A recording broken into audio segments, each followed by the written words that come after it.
Hello, मी रुपाली तुमचे speed maths with वेदाजमध्ये स्वागत करते।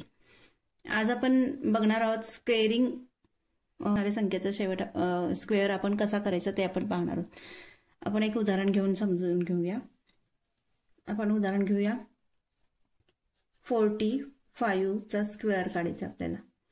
तर 45 चा स्क्वेअर काढण्यासाठी आपण काय करणार आहोत, हा 45 आपण घेतलाय तर ह्या 5 चा आपण स्क्वेअर लिहिणार आहोत। आपल्याला 10 पर्यंत स्क्वेअर पार्ट असतात, पण आपण 5 चा स्क्वेअर काय येतो 25। आणि ही जी 4 आहे ही त्याच्या पुढची जी संख्या आहे 4, तर 4 च्या पुढची संख्या कोणती आहे तर 5।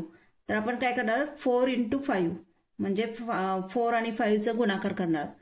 4 5 = 20 आणि ते आपण इकडे लिहिणार आहोत। तर हा आला आपला 45 चा स्क्वेअर 2025। किती सोपं आहे ना, आपण एका सेकंदात ह्याचा स्क्वेअर काढू शकतो मोठ्या संख्यांचा।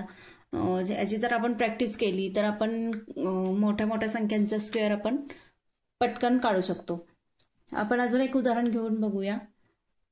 आपण घेऊ 75 चा स्क्वेअर कसा काढायचा, तर आपण काय करणार 25 लास्ट 5 चा स्क्वेअर 25 आणि 7 च्या पुढची संख्या कोणती आहे 8। तर 7 8 = 56। तर 56 आपण इकडे लिहिणार आहोत। हा आला आपला 75 चा स्क्वेअर। हे आपण काय काढले एंडिंग विथ 5 म्हणजे 5 नी शेवट होणाऱ्या संख्यांचा स्क्वेअर आपण कसा काढायचा ते बघितलं। आपण अजून एखादी उदाहरण घेऊन बघू। आपण घेऊ 85 चा स्क्वेअर कसा काढायचा बघू। 5 चा स्क्वेअर 25, 8 चा स्क्वेअर 8 च्या पुढची संख्या कोणती आहे 9। तर 8 नी 9 ला मल्टिप्लाय करायचं किंवा गुणाकार करायचा 8 आणि 9 चा। 8 9 = 72। त्याचं आन्सर आलं 85 चं 7225।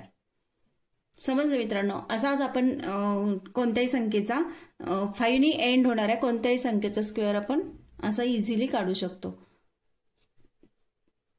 हा व्हिडिओ तुम्हाला आवडला असेल तर तुम्ही तुमच्या फॅमिलीला मित्रमैत्रिणींबरोबर शेअर करा, सबस्क्राईब करा आणि माझ्या चॅनलला लाईक करा, शेअर करा यासाठी की तुमच्या घरातील इतर सदस्यांना पण गणिताबद्दल गोडी लागेल आणि गणित किती सोप्या पद्धतीने करता येतं ते समजेल आणि तुमच्या मित्रांना पण याबद्दल समजेल। तुम्ही हा माझा व्हिडिओ इथपर्यंत पाहिला त्याबद्दल धन्यवाद। थँक्यू।